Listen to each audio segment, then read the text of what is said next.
Guess what, Rosalie?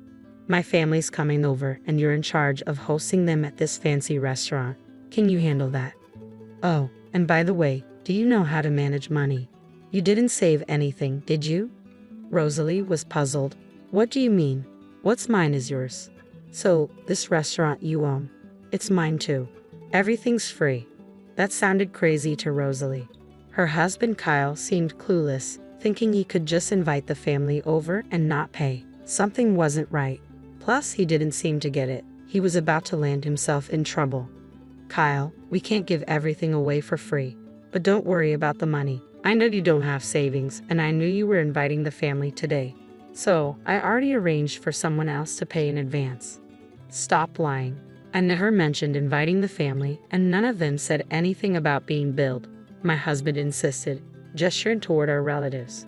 His parents, his brother, his wife, and a few others were chatting with a waitress nearby.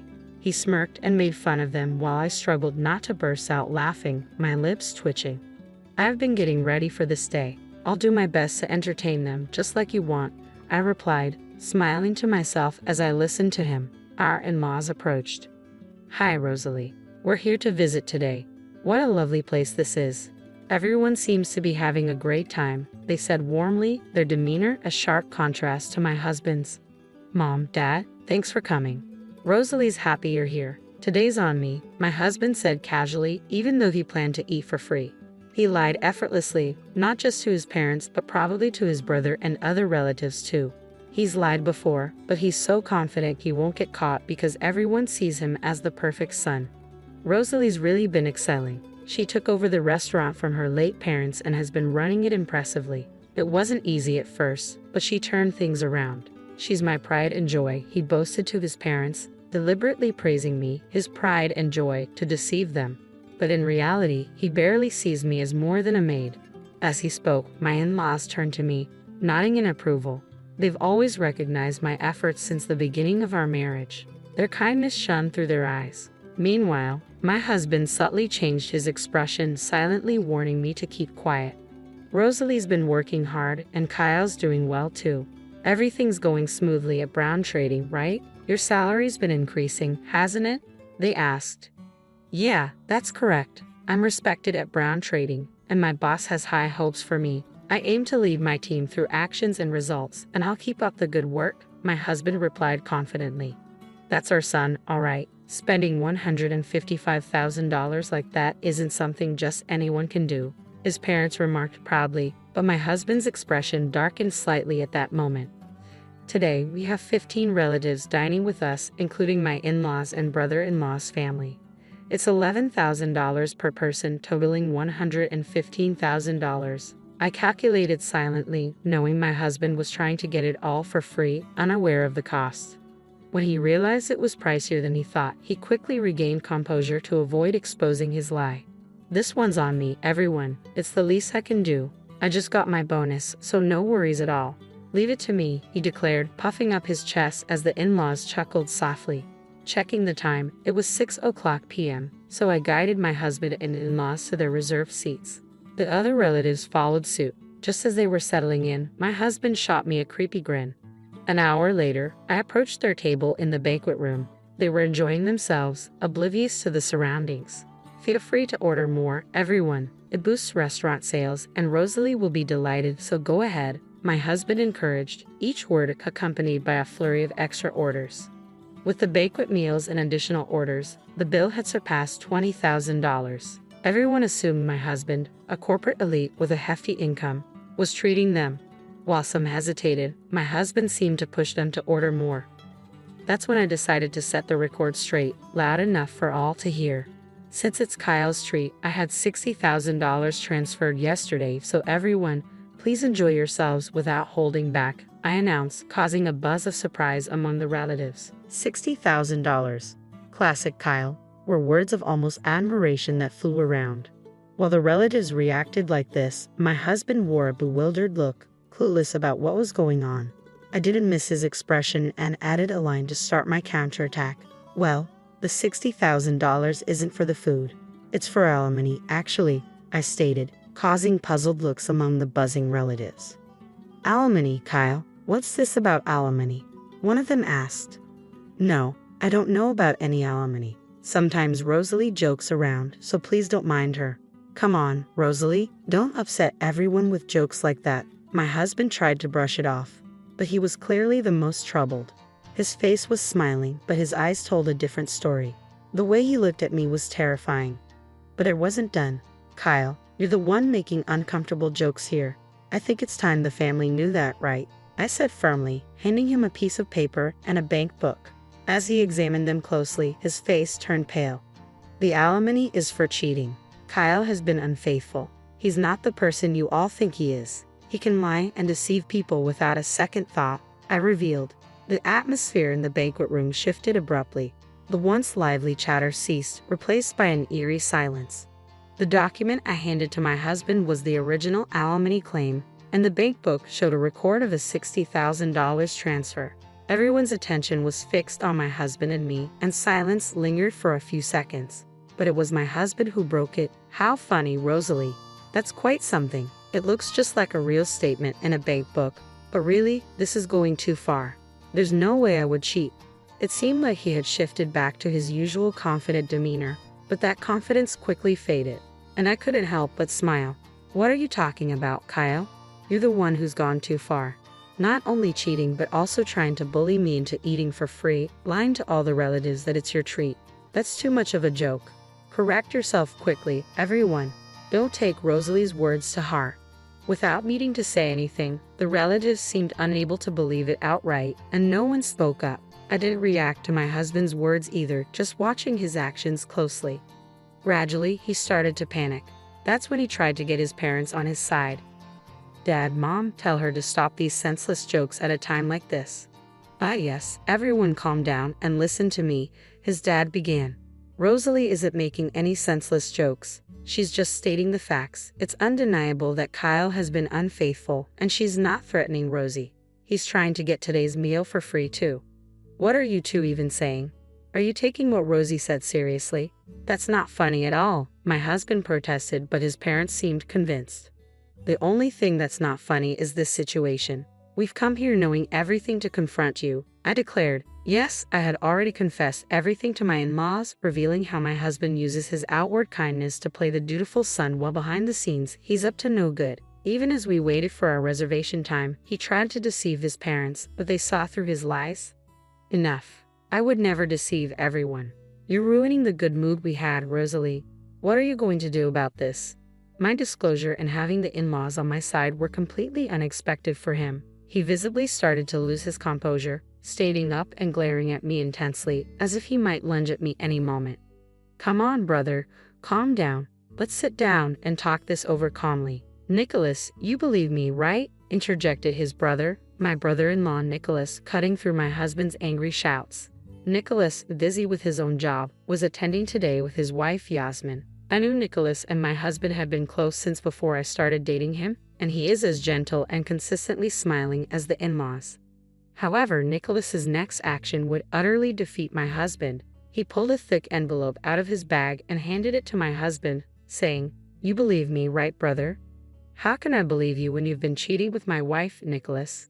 "You what?" My husband's accusation hung heavy in the air as Nicholas handed over the envelope. Inside was a report on the infidelity investigation. It turns out my husband had been cheating with Nicholas's wife, Yasmin. Just before my father-in-law had said, "We've come here knowing everything," and by we, he meant the brother-in-law's family too. And it turns out, I learned about my husband's infidelity thanks to Nicholas. Hesitantly, my husband checked the contents of the envelope, turning pale as a ghost. Inside were numerous photos of him cheating with Yasmin, pictures of them dining at a fancy restaurant, looking into each other's eyes. There were photos of them being cozy in a car and others of them embracing and kissing in front of a hotel. There's no way he could just say they were just going out. It was indeed a decisive moment, a hellish scene. "Is this a joke? Unbelievable, Kyle did this," were the whispers I heard. The relatives around us were in turmoil, and the banquet hall buzzed in a whole different way. For my husband, it couldn't have gotten any worse. He was completely flustered now. No, wait. This investigation report is fake. The photos must be doctored because I haven't cheated with Yasmin. We didn't cheat, right? he pleaded, trying to enlist Yasmin's support in his last-ditch effort. Immediately after Yasmin, now the center of attention, bowed deeply to the floor in full prostration. "Everyone, I am terribly sorry. I have had an affair with Kyle." Yasmin's confession stunned the room. My husband in particular was visibly shaken. He hadn't anticipated Yasmin fully admitting to the affair. He had been insisting the alimony bill and the bank book were fake, only thinking of himself and taking me for granted. He couldn't have imagined this. Yasmin's earnest apology captivated not only my husband but also the rest of the banquet hall. But it wasn't just my husband who was affected. All the relatives were stunned by Yasmin's admission. As her forehead remained on the floor, she slowly began to speak. "It really was just a fling. Nicholas is a wonderful husband, but, well, it lacked excitement, you might say. Just doing housework and waiting at home for Nicholas to return, I started to feel like my life would forever be the same. And suddenly, I got bored. When I approached Kyle, he was happy to go along." Everyone listened in silence to Yasmin's voice, mixed with regret and reflection. As she raised her head and revealed more truths, I tried to end it immediately, knowing it was wrong. But Kyle got serious about it. He threatened to expose everything if I tried to break it off. I know it sounds like an excuse now, but I am truly sorry. Yasmin's confession left the relatives staring in disbelief at such a lack of morals. Yasmin had initiated the affair, and though she was threatened, it's hard to completely sympathize with her. But she came here today to admit her mistakes and apologize, which is somewhat redeemable. However, my husband tried to escape by lying and making excuses, unaware that he was just tightening the noose around his own neck. He really is a fool, brother. It's all useless. I, Rosalie, and our parents know everything. I'm going to demand alimony from you, and you're going to pay Nicholas. When did you realize? You didn't even do an investigation. You must have been sure, right? Yes, I heard it from someone I truly despise, you, brother. Right, Rosalie? That's right. It wasn't just Yasmin. He had his hands on other women too. What, Rosalie? How much do you know? Just give me a break already. Too bad, Kyle. I know everything, and if anyone should be asking for mercy, it's us. I never thought you'd even make a move on an employee at a restaurant. I continued, then called a woman into the banquet hall. This woman was the waitress who had been talking with the in-laws, Nicholas, Yasmin, and several other relatives while they waited for their reservation time. Turns out, while having an affair with Yasmin, my husband had also been making advances towards this waitress. She had also attended the same school with me back in our student days. Before even consulting Rosalie, who was the restaurant owner, she came to me. Kyle had threatened to destroy your family if you spilled the beans to Rosalie. You're really horrible. I've said it before, but we know everything, brother. All you can do now is admit your guilt and apologize, just like Yasmin did. Kyle, let me ask you something. Why would you deceive Rosalie to carry on with your affairs? From what we can see, Rosalie has been nothing but supportive. She's been managing the restaurant that she inherited from her parents and taking care of home as well. What does she ever do to you? Under the cold stares, my husband flinched at his father-in-law's question. I thought there was no valid excuse for infidelity, but if I had been unconsciously pushing him into a corner, I wanted to reflect on myself too. Awaiting his response, what he said next was shocking. I married Rosalie because I felt sorry for her.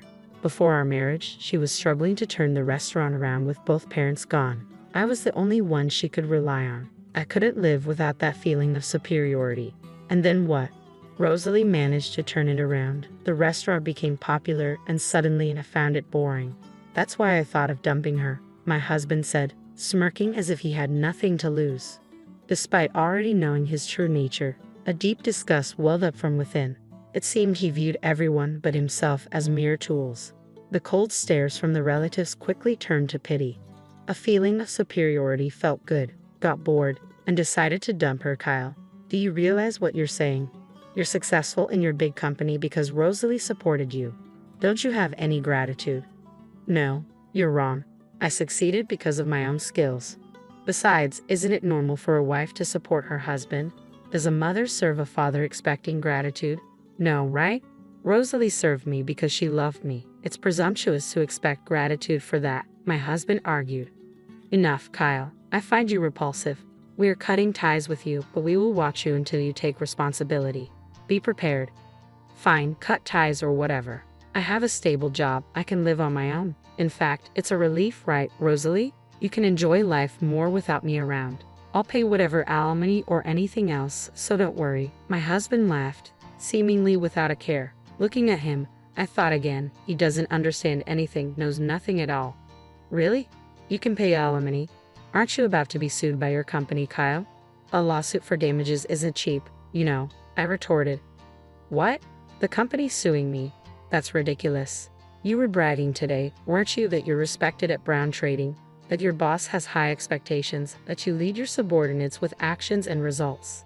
But it was all lies. In reality, you've been threatening your subordinates and embezzling company money."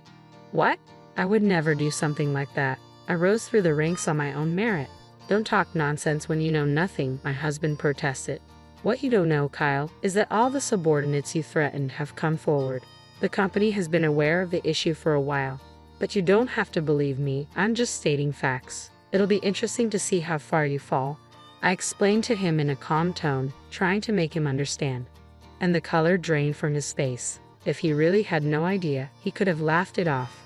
But the truth is, he was misbehaving at work too, so denying it was impossible. Seeing the realization dawn on him, he quickly turned, pleading, "Rosalie, you're right. I knew nothing. I'd only said those things because I wanted to leave. Please continue to support me if we divorce now." I stopped him right there. "Don't say anything more. The relatives are about to tear you apart, Kyle. It's too late for anything now, and it doesn't matter whether you knew or didn't know. No one will help you, and you'll get your wish to live alone. Oh, and by the way, make sure you pay for today's bill. It was your treat, wasn't it?" The moment I said this, Kyle collapsed to his knees. No one reached out to help him. Today, after threatening me, deceiving the relatives to get a free meal, he finds himself unable to get off scot-free. Afterwards, I filed for divorce, and Kyle was sued by his company. Kyle ended up incurring a significant amount of debt. The reason Kyle had no savings despite dealing with Brown Trading was that he was footing the bill for entertainment expenses with the employees. However, this entertainment was merely a pretext. In reality, Kyle was just squandering money at nightclubs. Given that Kyle, who had a high-paying job, had no savings, it's clear he had been recklessly spending his money. This was entirely Kyle's own doing, so he should have dealt with it himself. But instead, he asked for help from his in-laws and Nicholas's family. Of course, no one was willing to help. Kyle had defiantly claimed he could live on his own and even laughed off being disowned. So it's no surprise, yet Kyle continued his futile attempts and kept sending messages to my smartphone incessantly. "I was wrong. I shouldn't have cheated. I regret it. Please help me." The messages clearly showed he was desperate, but it felt like just another act, given his history of deceit and manipulation. It's hard to believe him still. I have not blocked Kyle's contact. I've left it unblocked so that I can receive his messages. I want to see what becomes of a person who has only thought of himself and demeaned others around him. It's uncertain what will happen to Kyle now that he has hit rock bottom. One thing I do know is that unless Kyle truly repents and changes himself, he will not be able to climb out of this pit. That much I am sure of. "Rosalie, I am truly sorry for what my brother has done. It's irreparable." Nicholas apologized to me after divorcing Yasmin. The in-laws who came with him also deeply bowed their heads. "I am a failure as a parent. I can't believe I didn't see my son's true nature sooner. If only I had realized earlier, this wouldn't have happened. Kyle took advantage of your kindness, Rosalie, and did whatever he wanted. It was our responsibility to stop him. You all don't need to apologize. If anything, I am grateful. I had no one else to rely on, no parents or relatives. So thank you for always being on my side. From the beginning of our marriage, the in-laws and Nicholas have been my allies. That I was able to turn around the inherited restaurant was possible only with their support. They are genuinely kind and always smiling. They showed such fury on my behalf that was incredibly comforting to me, who is utterly alone. I will never forget this warmth for as long as I live." It all began one evening at our regular dinner table when my oldest son, Brad, announced he had something important to share with me. I'm Mary, 51 years old, and I work part-time. Mentally, I still feel youthful, though my body is showing signs of aging. My 3 sons, who have grown up to compensate for my diminishing energy, are my greatest pride. Brad, the eldest, has decided to tie the knot. While I knew he had a girlfriend, hearing about their engagement was still a pleasant surprise. "So, Brett's getting married, huh?" I guess that means you're getting old, honey. No beer for you tonight then, my husband joked. Ignoring his jests, I focused on Brad's expression. With our other sons away at college, Brad, now working, was the only one still living at home. His maturity had flourished in his years of employment, and now, with marriage on the horizon, he seemed more steadfast and reliable than ever. After my husband tearfully apologized to me, saying, "I'm sorry you're forever young and beautiful," I allowed him just one beer, according to my son. They were already discussing wedding venues and ring options, though the actual date was undecided. Brad wanted to bring his fiancée over to meet us first, which felt like a significant step. Marriage is a big milestone, I mused. I want them to have a wonderful ceremony. Though the stars of the day would be my son and his future wife, I couldn't help but feel a flutter of excitement. Perhaps I'd even treat myself to a new dress, reminiscing on my own bridal days as my husband continued to praise how radiant I looked in white. The weekend arrived, and Brad's fiancée, Alice, greeted us casually. "Hello, I'm Alice," she said, her demeanor reflecting the easy confidence of youth. Alice, a part-time worker at Brad's favorite cafe, had been captivated by him and pursued him until they began dating. As conversations lulled, my husband leaned in. "Ah, yes," and I nodded in agreement. "We have something important to share with you, Alice," my husband continued. "Brad isn't our biological son." Alice's eyes widened in surprise. "He's my nephew," I explained softly. "Brad's parents, my brother and his wife, tragically passed away when he was young. We adopted him and raised him as our own. He's like a son to us," my husband added warmly. "Please take good care of him." As Alice processed this revelation, a brief silence hung in the air before my husband swiftly changed the subject to lighter matters. "Well, let's leave the heavy stuff there. What kind of ceremony are you envisioning?" Alice smiled gratefully at the change in tone. "I'd love to wear a traditional white wedding dress, if possible." Glancing at Brad, who beamed in agreement, I couldn't help but share in their excitement. "That sounds wonderful. It's a once-in-a-lifetime event, so it should be perfect for the bride." At that point, Alice made a peculiar expression. For a moment, I thought she was glaring at me, but perhaps it was my imagination. Before I could dwell on it, her face returned to its usual expression. "And what about you, Brad? What kind of wedding do you want?" my husband asked, trying to involve our son in the wedding discussion. "Well, we don't really need your opinion," Alice immediately interjected. "What?" The three of us were taken aback, exchanging surprised looks. Alice seemed puzzled by our reactions, as if she couldn't understand what was wrong with her statement. "But didn't you say yourself, Auntie, that it needs to be perfect for the bride? The groom is just a bonus." "I'll have it my way," Alice asserted confidently, her smile radiant. Brad was left speechless, and I was momentarily stunned by her addressing me as Auntie. But shouldn't Brad's wishes also be considered? "Don't worry, leave everything to me, and it'll be the best wedding ever.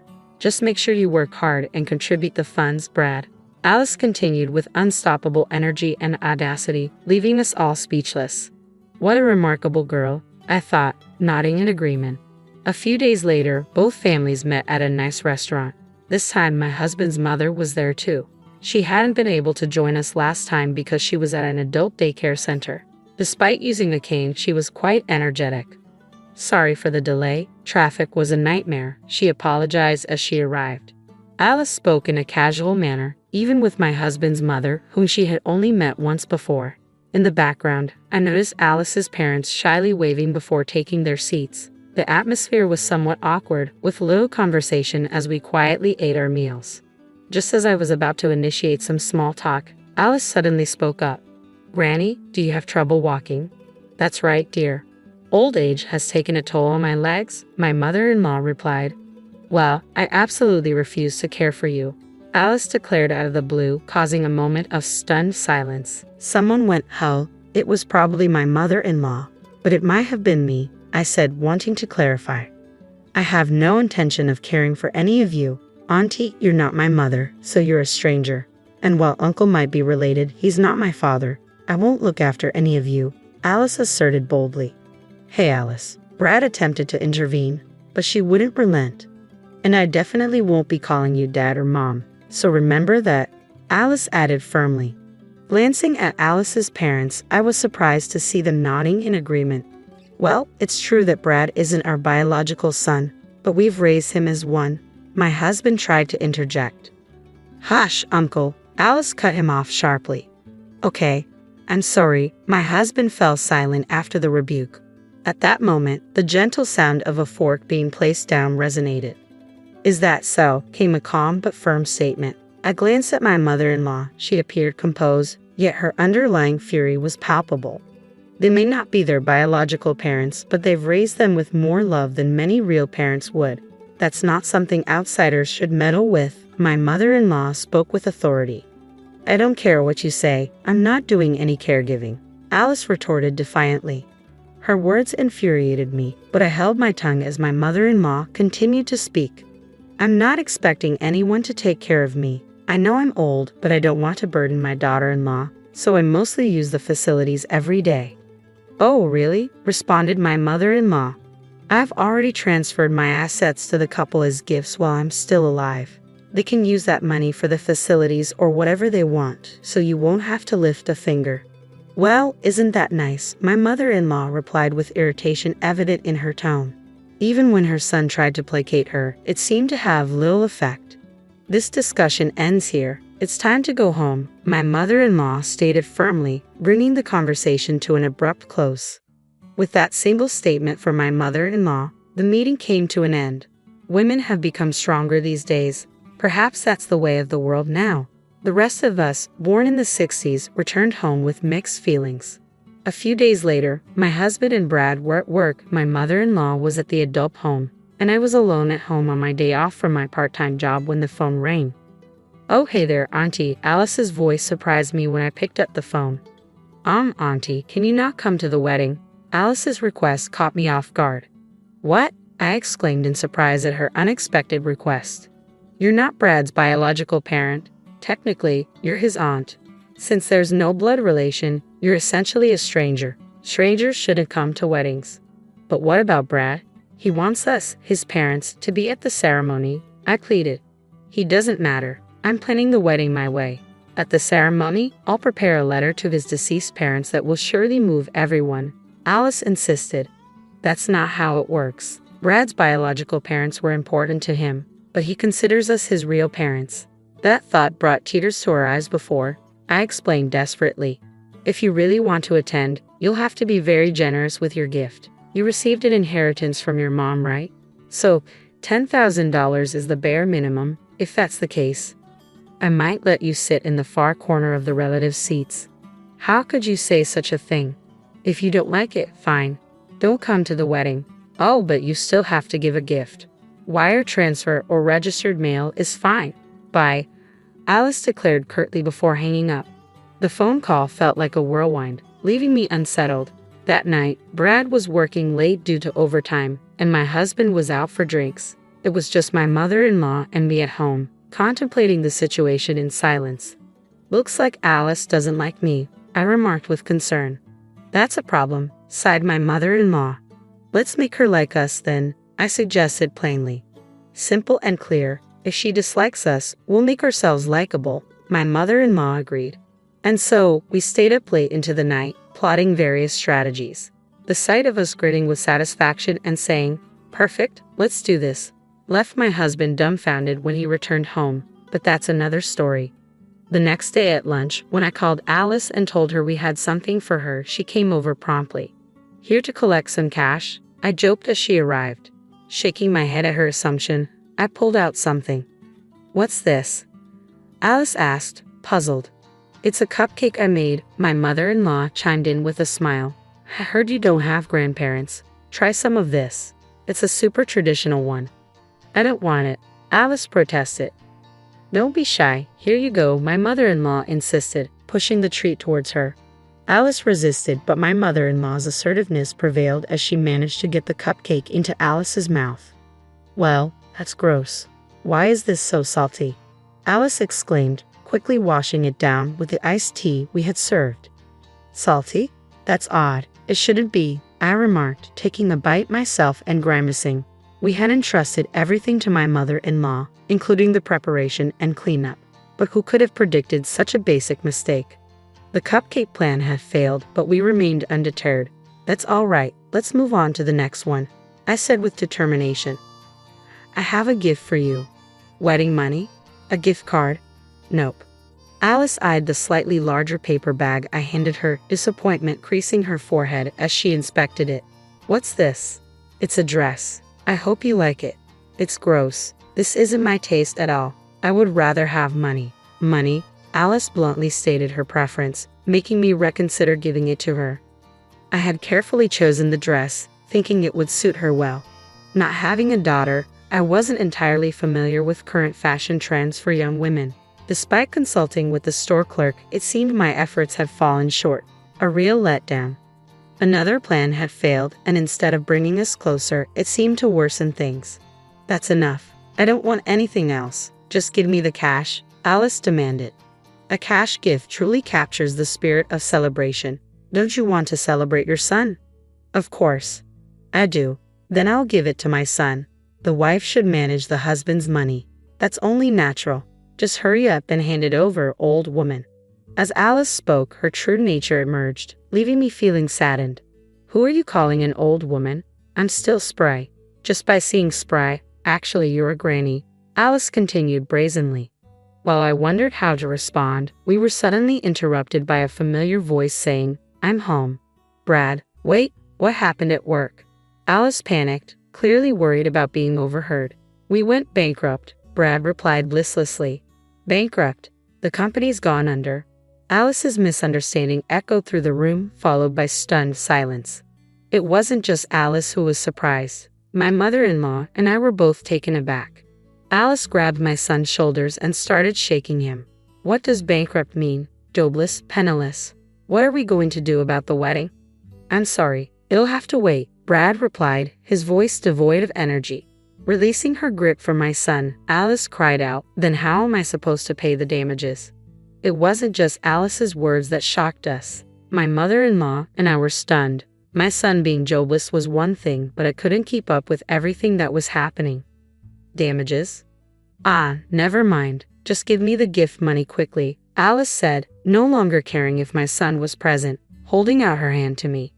Alice, could you give us an explanation? My mother-in-law interjected.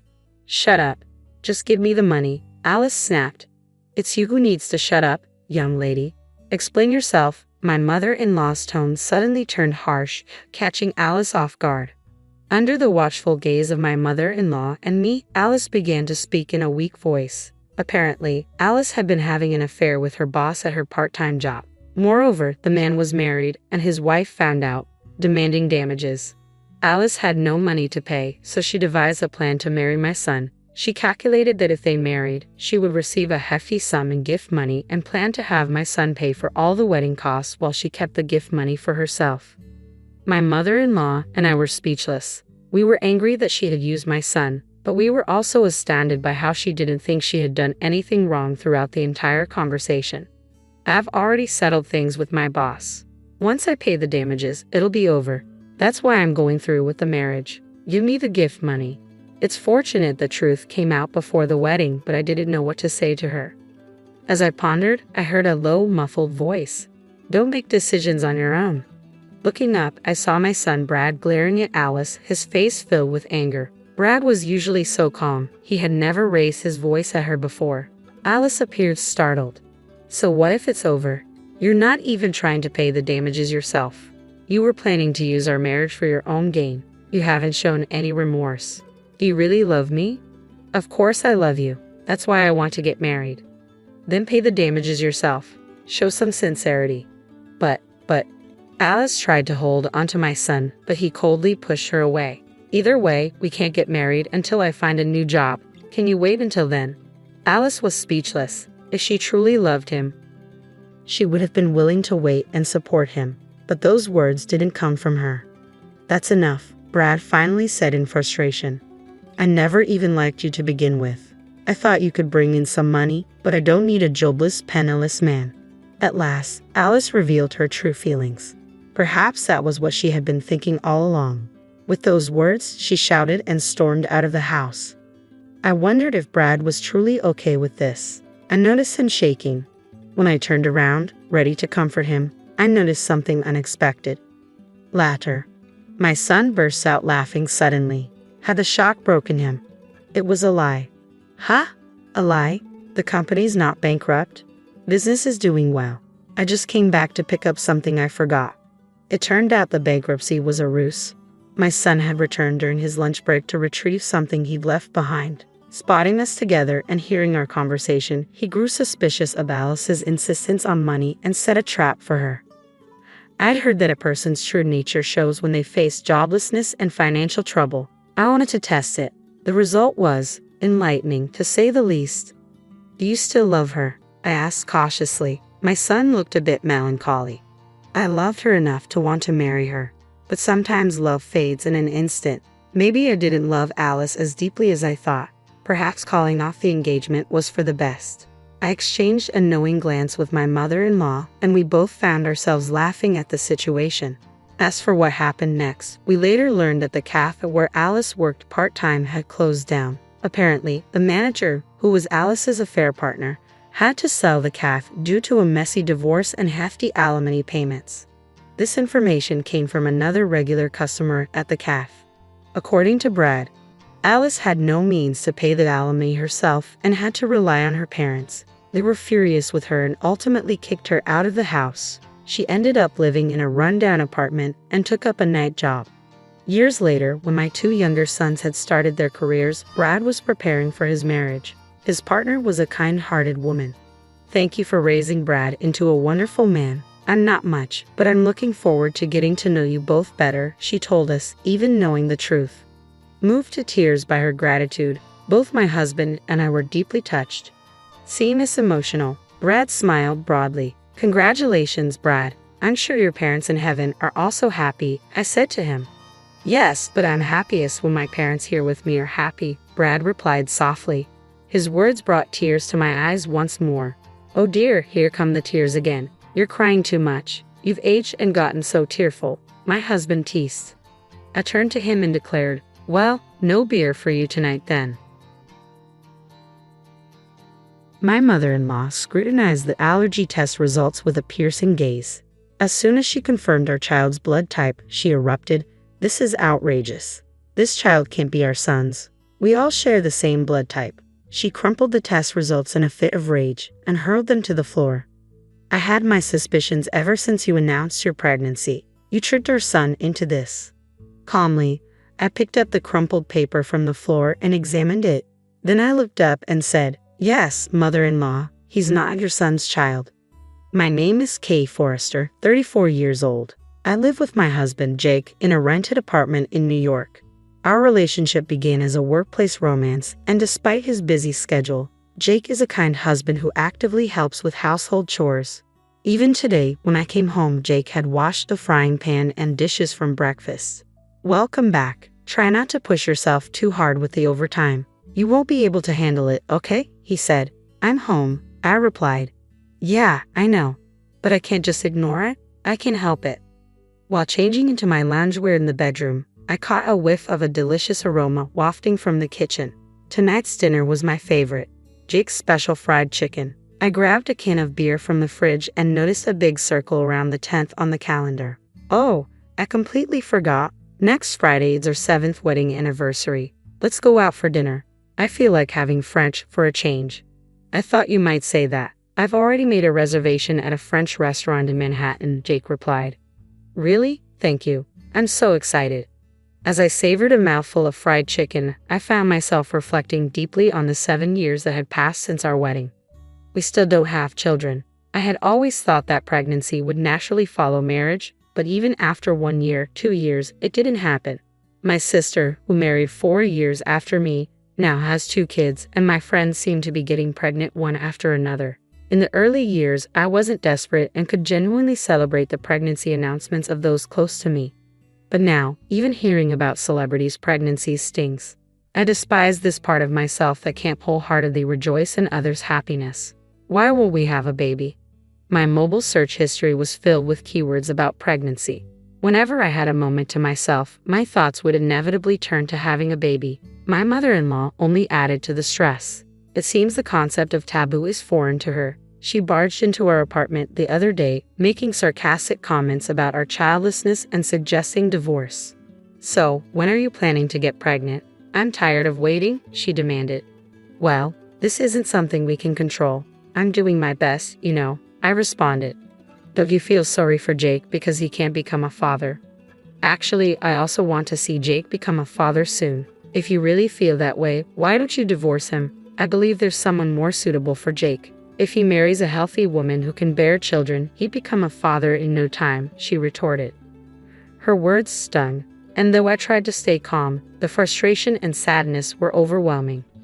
Facing such harsh words with a straight face, I managed to get by all this time thanks to Jake and my father-in-law. They've always stood up for me, often appearing more exasperated with my mother-in-law's obsession with wanting grandchildren than I was. To maintain my peace, I kept a safe distance from her, avoiding unnecessary contact and only acknowledging her on Mother's Day and her birthday. One night, as usual, Jake and I were watching TV after dinner. I had been feeling a little feverish since morning, so I decided to check my temperature. It was slightly elevated at 99.5 degrees Fahrenheit. I often feel under the weather before my period, but when I checked my period tracking app, I realized my period was late this month. Hurriedly, I retrieved a pregnancy test from the bathroom cabinet. To my surprise, it showed 2 distinct lines indicating a positive result. Jake, look at this, I said, holding up the test. What does this mean? He asked, eyes wide. It means I'm pregnant, I replied, smile spreading across my face. We're finally going to have a baby. Overwhelmed with joy, I burst into tears on the spot, reflecting on how much time and money we had spent to reach this moment. After verifying the pregnancy test result multiple times, Jake hugged me tightly. Thank you for giving up alcohol, smoking, and going to the sauna. Starting today, you're free to enjoy them again. Nah, compared to the effort you've put in, my sacrifices are nothing. I'll hold off on the drinks until after you've safely given birth. I'm already looking forward to that celebratory drink, Jake replied with a smile. A few days later, we visited the gynecologist, where the pregnancy was confirmed. There's a baby in my belly, I marveled, experiencing the strange yet warm feeling for the first time. I didn't care about the baby's gender. I just wished for it to be born healthy. I can still vividly recall the moment when I first felt my child's movement in my womb. Every day, Jake would touch my belly and talk to our baby. Hey, it's Daddy. Can't wait to meet you. Hey, no, it's too early for you to be born, I remind him playfully. Right, my bad. You need to stay in the belly a little longer, he responded, laughing. Now, as I enter my 8th month of pregnancy, I feel a mixture of anticipation and excitement. I started my maternity leave and settled into a leisurely routine. One day, while watching a movie with Jake at home, I felt a sudden, rapid soaking sensation accompanied by a popping sound. I instantly realized my water had broken. I called the general hospital where I was scheduled to give birth, and they instructed us to come in immediately. We rushed there by taxi, my excitement outweighing any nervousness. I was finally about to meet my child. Upon arriving at the hospital, labor pains began, marking the start of a long and arduous process. Hours passed without the baby descending, and I reached my physical and mental limits. My screams echoed through the hospital. I can't do this anymore. It hurts. It hurts. 15 minutes later, our baby finally arrived. You did well, Jake said, tears streaming down his face as he patted my head. He's adorable, our baby. The newborn baby was so tiny and fragile that I felt I might break it if I touched it. It was the most precious sight I had ever seen. Just a moment ago, this little one was inside my belly. As I held my baby's tiny, soft finger, a tear rolled down my cheek. I was certain I could do anything for this child. Despite being born prematurely due to my water breaking early and having a low birth weight, our child grew healthily. Time flew by, and before we knew it, it was time to prepare for preschool. Hey, how about going to the shopping center next Saturday? We need to start buying stuff for preschool, I suggested. What do we need to get? Jake asked. You know, a backpack, water bottle, lunchbox, that sort of stuff, I replied. Don't they serve lunch at the preschool? He inquired. I think it depends on the place, right? Shouldn't we get an allergy test done before starting preschool? Huh? But we'll be packing lunch, right? Yes, but they provide snacks at preschool. Both of us have food allergies, don't we? We need to check if that has been passed on. You're right, it's a concern. Yeah, let's take our child for an allergy test soon. The following week, we took our child to the hospital for an allergy test. There was a section of the questionnaire asking if we wanted to check the blood type as well. Since the blood type check was free, we decided to go for it. The test results will be sent to us by email later. The world has indeed become very convenient. A few days later, when I returned from shopping, there was an envelope in our mailbox. The allergy test results had arrived. After washing my hands, I immediately opened the envelope to check the results. As expected, our child has a few food allergies. I felt a bit guilty about this, but it's okay. Jake and I have learned a lot about managing food allergies. There are many alternative and allergy-friendly foods available, and some children's allergic reactions lessen as they grow. I put the test results on the refrigerator door with a magnet so Jake could check them later. All right, I think I'll start preparing dinner, I said to myself. As I put away the groceries, the doorbell rang. Checking the footage of the front porch, I found my in-laws standing there unexpectedly. Frustrated by their unannounced visit, I opened the front door. Hello, father-in-law, mother-in-law. It's been a while. Okay, we're sorry for dropping by unannounced. I told Lisa that we should have informed you in advance, my father-in-law said. We don't need to inform anyone when visiting our own son's house. Now, please let us see our grandchild, my mother-in-law declared, barging in and spreading out the children's clothes and toys she was holding all over the living room. All high-end stuff, she noted. My mother-in-law is a brand fanatic, the complete opposite of me, as I have no interest in luxury brands. I started boiling water to make tea for my in-laws. Wait a minute, Kay, what are you doing? My mother-in-law asked. Oh, I'm just about to serve tea. Please wait a moment, I replied. I don't want to drink such cheap tea. Don't you have any other beverages? My mother-in-law said, striding confidently over to the fridge. But then she froze in front of it, her gaze fixed on the paper stuck to its surface. What's this? Oh, we thought of having an allergy test done before our child starts preschool, I explained. That's not what I meant. I'm talking about this blood type, she insisted. Ha! I followed her gaze to the blood type next to her child's name. It read type A. My mother-in-law's face turned beet red as she started yelling at me. Okay, you are the worst. Calm down, please, mother-in-law, I urged, trying to diffuse the tension. How can I stay calm? This is not our son's child. All of us are type O. With a burst of anger, my mother-in-law crumpled up the test results paper and threw it on the floor. I knew something was off when you announced your pregnancy. Okay, you cheated. I want you to divorce Jake. Of course, we'll be seeking compensation. I calmly picked up the crumpled test result paper from the floor, and then I was certain of something. Actually, mother-in-law, it's the other way around. Jake is not your son. Jake has type O blood.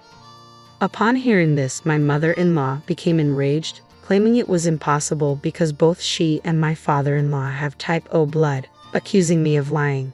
She insisted that their son should also have type O blood as per what she heard at the time of his birth. My mother-in-law wasn't aware that a newborn's blood type is not reliable and can change as they grow. Here's the proof, I said, seizing the moment to show her a piece of paper. It was the results of a blood test that my husband Jake had taken as part of our infertility treatment. His blood type unmistakably was A. Seeing this, my mother-in-law turned pale and silently sat down on a chair. She began to sweat coldly, obviously rattled. My usually quiet father-in-law spoke up. What does this mean, Lisa? There's a reason behind this. A reason? Are you going to make excuses? Stop messing around. This was the first time I'd seen my father-in-law explode with such anger. I quickly told my child to go into the other room. Even if they couldn't understand yet, I didn't want them hearing this messy conversation. After a few minutes of tense silence, my mother-in-law, seemingly resigned, started to tell the truth through her tears. It was a revelation that dated back 30 years. Early in their marriage, my father-in-law often embarked on long business trips abroad, a necessity of his job in a trading company. Despite the circumstances, he had no choice but to accept these assignments. Meanwhile, my mother-in-law, feeling isolated after moving away from her hometown and lacking nearby friends, found solace in an affair born of loneliness. Shockingly, that other man was a junior colleague my father-in-law held in high regard. It was a revelation that shattered the illusion of our family's history. Jake, unwittingly at the center of it all, was the child born from the affair between my mother-in-law and her lover. How would Jake react to this bombshell?